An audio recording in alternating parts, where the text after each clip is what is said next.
출애굽기 27장 1절부터 21절까지 교독으로 읽고 21절을 함께 읽도록 하겠습니다.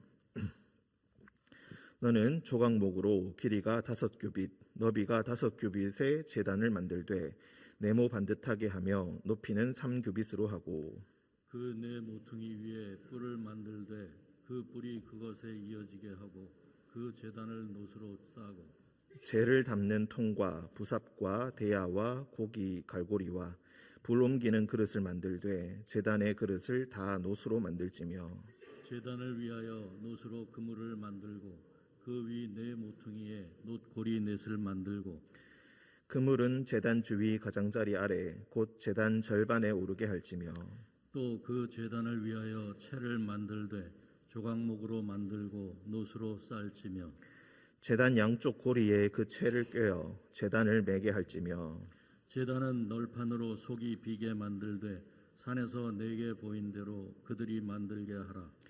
너는 성막의 뜰을 만들지니 남쪽을 향하여 뜰 남쪽에 너비가 100규빗의 세마포 휘장을 쳐서 그 한쪽을 당하게 할지니 그 기둥이 스물이며 그 받침 스물은 놋으로 하고 그 기둥의 갈고리와 가름은 은으로 할지며 그 북쪽에도 너비가 100규빗의 포장을 치되 그 기둥이 스물이며 그 기둥의 받침 스물은 놋으로 하고 그 기둥의 갈고리와 가름대는 은으로 할지며 뜰의 옆 곧 서쪽에 너비 50규빗의 포장을 치되 그 기둥이 열이요 받침이 열이며 동쪽을 향하여 뜰 동쪽의 너비도 50규빗이 될지며 문 이쪽을 위하여 포장이 15규빗이며 그 기둥이 셋이요 받침이 셋이요 문 저쪽을 위하여도 포장이 15규빗이며 그 기둥이 셋이요 받침이 셋이며 뜰 문을 위하여는 청색, 자색, 홍색 실과 가늘게 꼰 배실로 수놓아 짠 20규빗의 휘장이 있게 할지니 그 기둥이 넷이요 받침이 넷이며 뜰 주위 모든 기둥의 가름대와 갈고리는 은이요 그 받침은 놋이며 뜰의 길이는 100규빗이요 너비는 50규빗이요 세마포 휘장의 높이는 5규빗이요 그 받침은 놋이며 성막에서 쓰는 모든 기구와 그 말뚝과 뜰의 포장 말뚝을 다 놋으로 할지니라. 너는 또 이스라엘 자손에게 명령하여 감나무로 짠 순수한 기름을 등불을 위하여 네개로 가져오게 하고 끊이지 않게 등불을 켜되 함께 읽겠습니다. 아론과 그의 아들들로 회막안 증거궤 앞 휘장 밖에서 저녁부터 아침까지 항상 여호와 앞에 그 등불을 보살피게 하라. 이는 이스라엘 자손이 대대로 지킬 규례이니라. 아멘. 기도하겠습니다. 사랑의 주님, 오늘 하루도 주님께서 깨워주시고 주님의 집으로 초대하시고 말씀과 기도로 하루를 시작하게 하시니 감사합니다. 주님의 말씀이 나의 빛이 되게 하시고 주님께서 들려주시는 오늘 이 말씀이 오늘 하루 살아가는 우리의 일용할 양식이 되게 하여 주옵소서. 거룩하신 주님, 우리 가운데 환난 당한 자들이 있사오니 우리 형제들 가운데 말 못할 근심으로 고민하는 자들이 있사오니 주님께서 그 기도를 들어주시고 그의 마음을 어루만지사 주님 안에서 평안을 얻게 하여 주옵소서. 주님께서 우리와 늘 동행하여 주심을 믿으며 거룩하신 예수님의 이름으로 기도합니다. 아멘. 네, 27장은 계속해서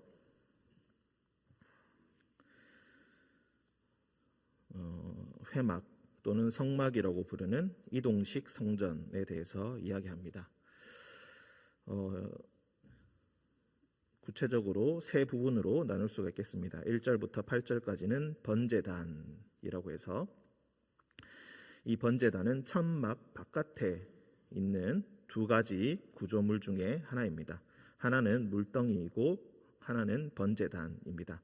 번제단은 구체적으로 말 그대로 번제들을 태우는 그런 곳입니다. 큰 탑 모양으로 이렇게 만들어서 번제들을 그 위에 놓고 이제 아래서 불을 때워서 태우는 그런 역할을 하는 것이 바로 번제단.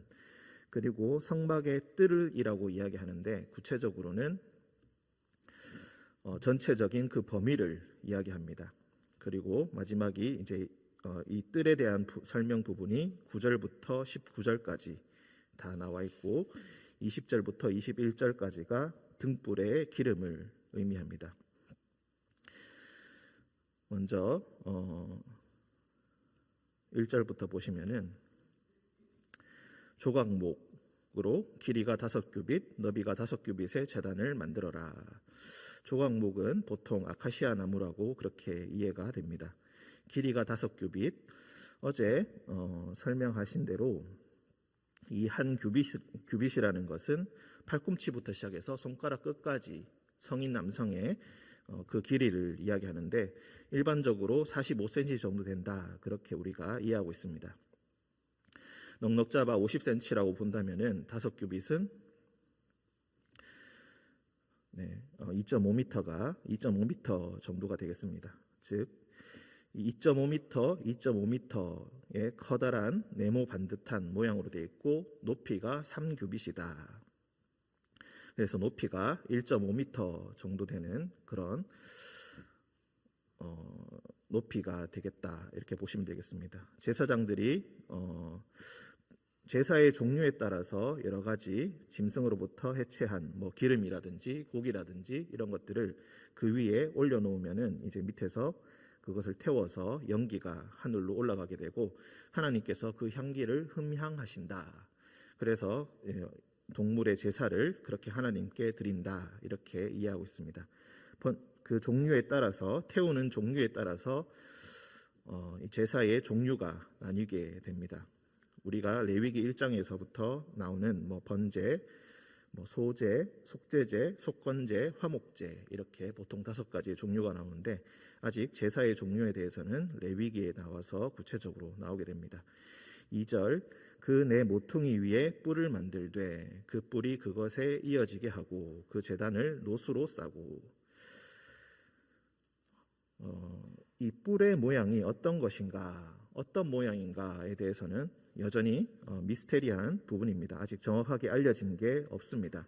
그 뿔을 구체적으로 어떤 모양에 따라서 뿔을 만든다 이런 게 없기 때문에 대부분은 구체적으로 고고하게 나오는 그런 결과들을 따라서 대충 뿔이 이런 모양일 것이다 저런 모양일 것이다 추측을 하는데 정확하게 알려진 바는 없습니다. 다만 이 뿔이 중요한 것이 아주 성스러운 그런 부분을 상징하게 되고 그래서 그것을 이제 죄를 지은 사람들은 성전으로 달려 들어가서 이 뿔을 붙잡는다 이런 표현들이 나옵니다. 뿔을 붙잡을 때에 만약에 이 사람이 죄가 없다면은 그 사람의 억울함을 신원하는 장소가 될 것이고 만약에 그 사람의 죄가 너무나 명확하다 이렇게 된다면은 그 사람은 끌려 나와서 앞쪽에도 우리가 20장에서 23장 언약서 부분에서 한번 봐도 있지만 만약에 실제로 살인을 저지르고 고의로 살인을 저지르고 달려 들어가서 이 뿔을 붙들고 있으면은 그 사람은 뿔을 붙들고 있다 할지라도 이 사람을 끌어내어서 처단을 해야 한다라는 그런 내용이 나옵니다. 실제로 요압이 다윗의 후대를 결정할 때 아도니아 편에 섰다가 이 뿔을 붙잡고 있었지만 결국 그는 붙들려 나와서 솔로몬 왕의 결단으로 끌려 나와서 처단을 당하게 되는 것입니다. 3절 재를 담는 통과 부삽과 대야와 고기 갈고리 불 옮기는 그릇을 만들어라. 여러 가지 부속 제품을 만드는데 그 부속 제품은 다 노수로 만들어라. 그리고 제단의 그릇도 다 노수로 만들어라. 자, 3절에 이런 여러 가지 부속 제품들이라고 할 수 있겠죠. 이런 것들이 나오는데 사실 이런 단어들이 그렇게 성경에서 많이 쓰이지가 않습니다. 그래서 구체적으로 어떤 것을 의미한다 이렇게 찾기가 사실 어렵습니다. 성경에서 보통 그릇이라고 하면은 우리가 생각하는 일반적인 접시나 이런 것들을 우리가 상상하겠지만 이 그릇도 굉장히 여러 가지 뜻으로 쓰일 수가 있기 때문에 구체적으로 어떤 것이다라고 확정짓기가 참 어렵습니다.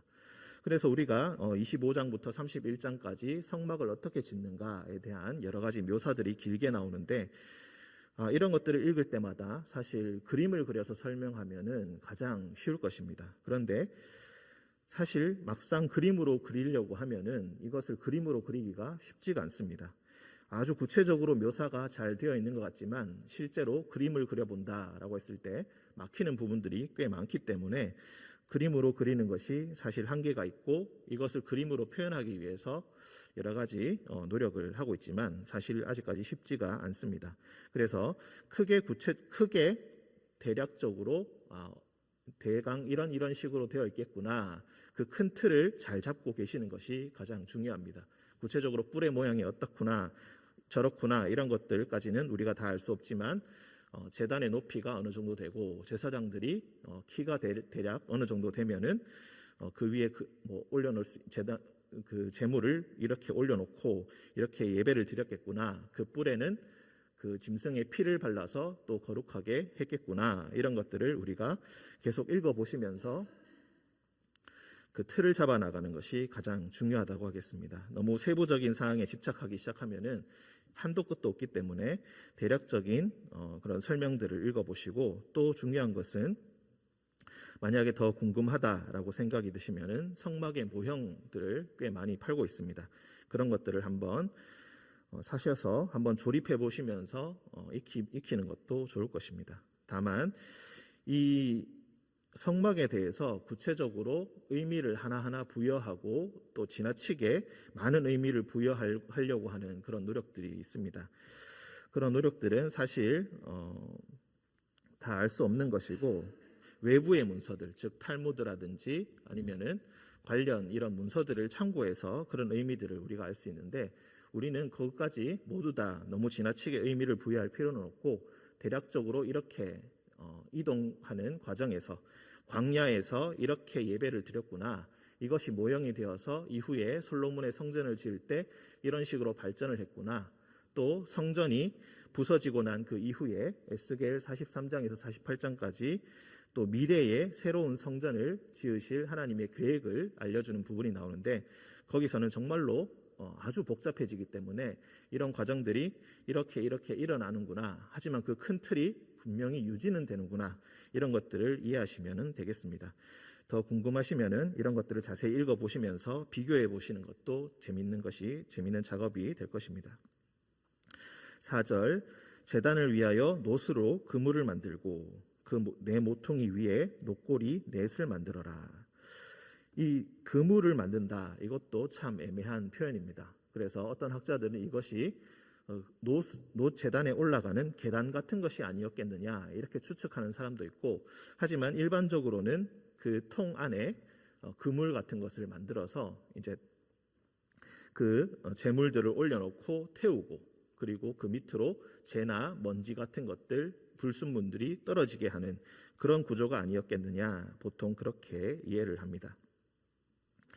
사실 이 제단을 실질적으로 놋으로 이렇게 덧칠 하기는 하지만 도금을 한다고 할 수 있을까요? 이런 것들이 하지만 사실 항상 번제를 태우는 이 제단을 나무로 만든다는 것 자체가 사실 미스테리한 부분이 있습니다. 아마도 최대한 이동을 위해서 가볍게 만들려는 의도로 전체를 놋으로 만들지 않고 나무로 만들어서 가볍게 하고 그 위에 놋으로 싸가지고 그렇게 제단을 사용했던 것으로 보입니다.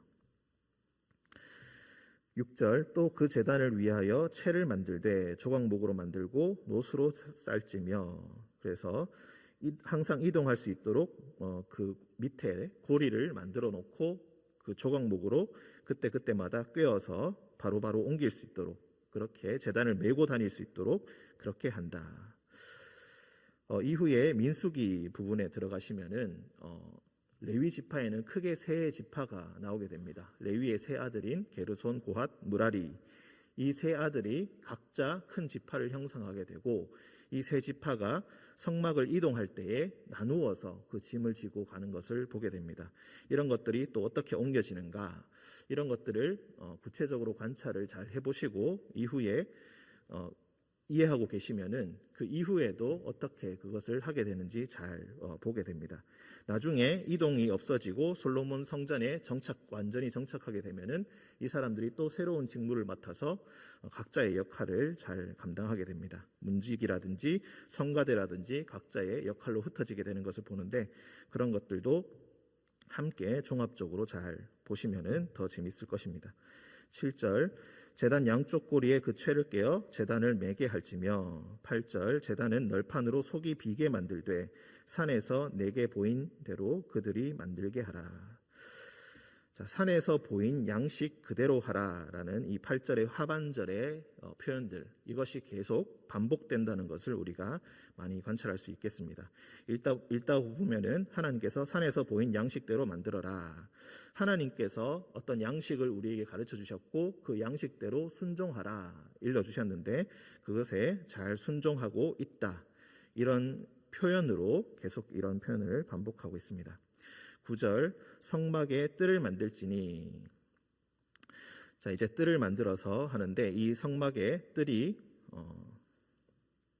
북쪽과 남쪽은 100규빗이고 서쪽과 동쪽은 50규빗이 됩니다. 즉 직사각형 모양의 이렇게 되는데 항상 성전의 문은 동쪽으로 냅니다.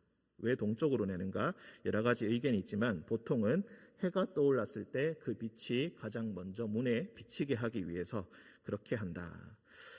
예전에는 전기가 없었기 때문에 물론 불을 밝히는 부분이 나오지만 불을 계속해서 밝힌다, 촛불을 켜놓는다 우리가 하지만 옛날이기 때문에 지금처럼 이렇게 밝게 켤 수가 없었을 것입니다. 항상 아침이 되면은 가장 먼저 성전 안으로 그 빛이 들어오도록 아마 동쪽으로 지었다. 보통 이렇게 이해를 합니다.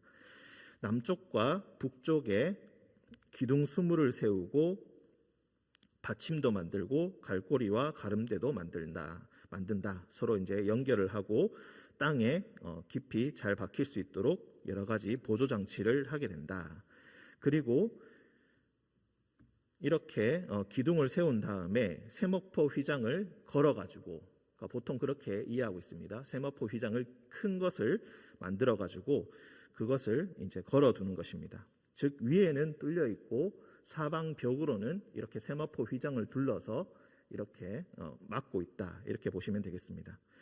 사람들이 옆에서는 지상에서는 그 안에서 일어나는 일들을 볼 수 없게 그렇게 막아두고 위로는 다 뚫려 있다. 하늘로 연기가 올라가고 빛이 하늘로 비치는 것을 사람들이 볼 수 있도록 이렇게 장치를 하였다. 세마포는 거룩함의 상징이라고 보시면 되겠습니다. 제사장들도 이것으로 옷을 지어 있기 때문에 거룩함의 상징이다. 이렇게 보시면 되겠습니다. 11절도 다 그런 표현들이고 11절에 보시면은 받침 스물은 노수로 만들고 갈고리와 가름대는 은으로 이렇게 합니다. 우리가 성막 즉 텐트 안에 있는 제품들이라고 하면 좀 그렇지만 이런 성물들은 거의 다 금으로 만들거나 아니면 금으로 조각목으로 만든 다음에 금으로 바르는 모습을 보여줍니다. 그런데 이제 성막 그 텐트 바깥에 있는 부분에는 은으로도 만들고 노수로도 만들고 이렇게 가게 됩니다. 금, 은, 놋 이렇게 가게 되는데 이런 것들이 어떻게 보면 거룩함의 체계다라고 우리가 이해하기도 합니다. 금은 가장 귀한 것을 만들 때 금을 쓰고 그 다음 은 그리고 놋을 쓰게 되는데 사실 은은 그렇게 많이 쓰이지 않고 있습니다. 갈고리와 가름대 은으로 만든다. 대략적으로 이런 체계들이 있다라는 것 정도 이해하시면 되겠습니다. 12절 뜰의 옆 서쪽에 너비 50규빗의 포장을 치되 그 기둥이 열이요 받침이 열이며 북쪽은 100규빗의 기둥이 20개 그리고 서쪽과 동쪽은 50규빗의 50규빗의 기둥이 10개 13절 동쪽을 향하여 뜰 동쪽의 너비도 50규빗이 될지며 13절부터 15절까지는 이제 동쪽의 담을 이야기하는데 동쪽에는 당연히 문이 있을 것입니다. 이 문을 위해서 동쪽도 50규빗인데 이쪽이 15, 저쪽이 15. 그러니까 문의 넓이는 20규빗이 될 것입니다. 30 더하기 20으로 해서 문의 넓이가 20규빗이 된다. 그리고 16절 뜰 문을 위하여는 청색, 자색, 홍색 실과 가늘게 꼰 배실. 문은 항상 이런 실들로 화려한 실들을 사용하게 된다. 수노와 짠 20규빗의 휘장이 있게 할지니 문의 넓이가 20규빗이라고 했는데 정확하게 이 20규빗의 휘장을 만들어서 그 앞에 이렇게 늘어놓게 됩니다. 그리고 기둥도 여전히 세우게 됩니다. 왜냐하면 그 기둥을 20규빗에 달하는 그런 큰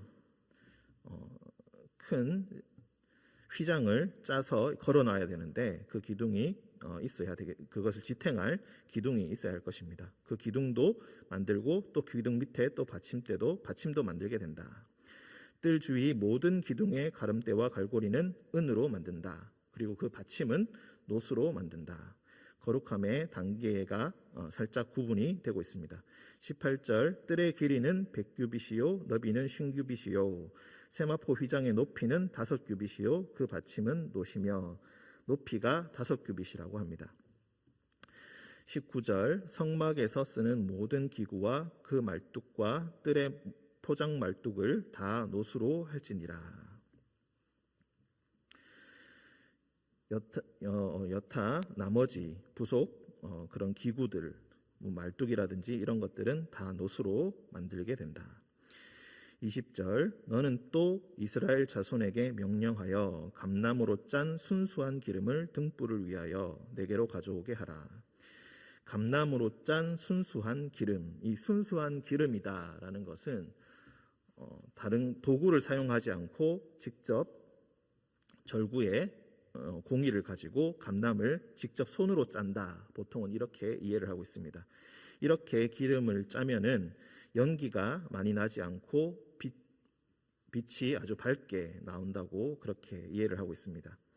이렇게 감나무로 짠 순수한 기름, 손으로 직접 짜서 만든 이런 정성이 들어간 기름을 등불을 위하여 항상 하나님 앞에 가져가게 하라. 그리고 끊이지 않게 등불을 켜라. 자, 성막 안에는 항상 불이 켜져 있게 됩니다. 이 등불이 무엇인가? 보통 우리가 앞에서 등잔대를 만든 것이 있기 때문에 보통은 그것에 켜둘 것이다 우리가 짐작은 하지만 여기서 꼭 등잔대만을 이야기하지 않기 때문에 무엇인가 다른 등불도 있지 않았겠는가 그렇게도 이해를 합니다. 21절 이 등불이 꺼지지 않게 관리하는 자들이 누구인가? 아론과 그의 아들들 즉 대제사장들이라고 볼 수가 있겠습니다. 회막안 증거궤 앞 휘장 밖에서 저녁부터 아침까지 항상 여호와 앞에 그 등불을 보살피게 하라. 저녁부터 아침까지 유대인의 하루의 시간을 어떻게 이해하고 있는지 이것이 잘 가르쳐 줍니다. 밤중에도 꺼지지 않도록 저녁부터 아침까지 항상 꺼지지 않도록 잘 보살펴라. 하루 종일 그것을 켜두어라. 항상 그 기름이 떨어지지 않게 이 아론과 그의 아들들이 잘 관리를 하고 24시간 불이 꺼지지 않게 잘 관리하여라. 시편 이전에도 몇 번 언급을 드린 바가 있지만 시편 134편이 있습니다. 성전에 올라가는 노래 120편부터 134편까지인데 가장 마지막 편인 134편에 보면은 밤에 하나님을 찬양하는 그런 내용에 대해서 나옵니다.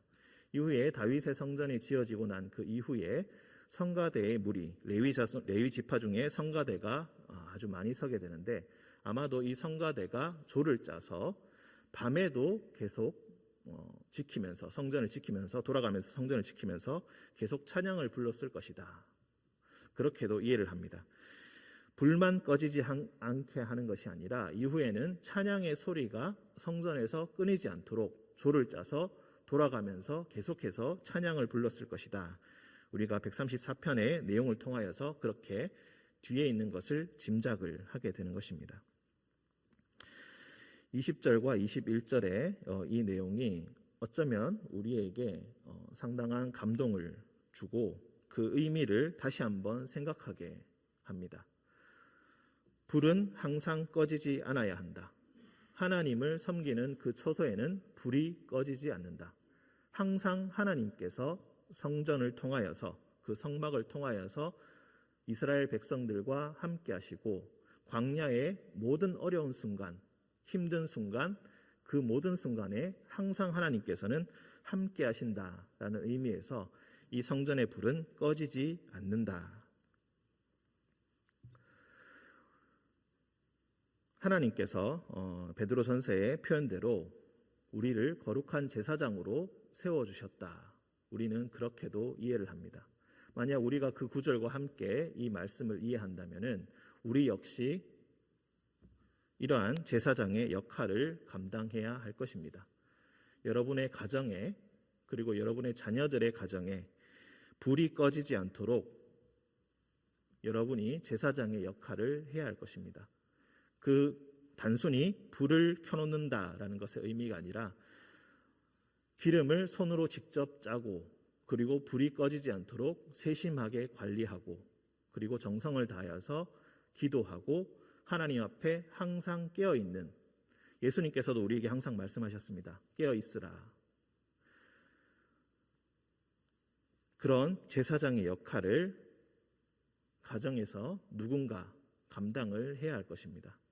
그것이 여러분이 되셨으면 좋겠습니다. 여러분을 가정을 위해서 그리고 의린교회를 위해서 그리고 이 나라를 위해서 여러분들이 기도의 불꽃이 꺼지지 않고 찬양의 불꽃이 꺼지지 않고 예배의 불꽃이 꺼지지 않도록 한 사람 한 사람이 모두 다 하나님 앞에 거룩한 제사장이 되어서 꺼지지 않도록 관리하는, 항상 하나님 앞에서 깨어있는 성도가 된다면 하나님께서 늘 우리와 동행하실 것이고 함께 하실 것이고 항상 모든 순간에, 모든 어려운 순간에 하나님께서 우리의 손을 붙들어 주실 것입니다.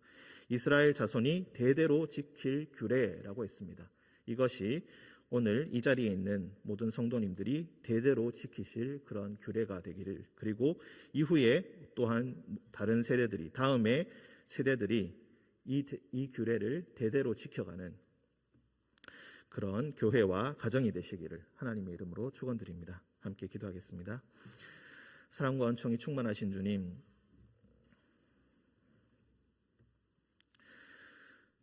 광야에서도 척박하고 어려운, 항상 위협에 노출되어 있고 늘 바쁜 이 광야에서, 늘 생존이 어려운 이 광야에서 가장 중요한 것이 하나님께 예배를 드리는 것이었기에 이렇게 길게 하나님의 성막을 어떻게 지을 것인지 설명하시고 그 안에 있는 규례들을, 어떤 규례를 지켜야 할지 설명하신 것을 우리가 배우고 있습니다. 거룩하신 주님, 삶이 어렵다는 이유로, 때로는 우리의 정신이 다른 곳에 가 있다는 이유로 불을 제대로 관리하지 못하고 기도의 불을 꺼트리고 예배의 불꽃을 꺼트리는 것을 아무렇지 않게 여기는 우리 자신을 다시 한번 돌아보게 하시고 주님의 뜻대로 다시 한번 거룩한 제사장으로 우리의 가정을 위한, 그리고 교회를 위한, 그리고 나라를 위한 제사장으로 주님 앞에 이 규례를 대대로 지키는 우리가 되게 하여 주옵소서. 거룩하신 예수님의 이름으로 기도합니다. 아멘.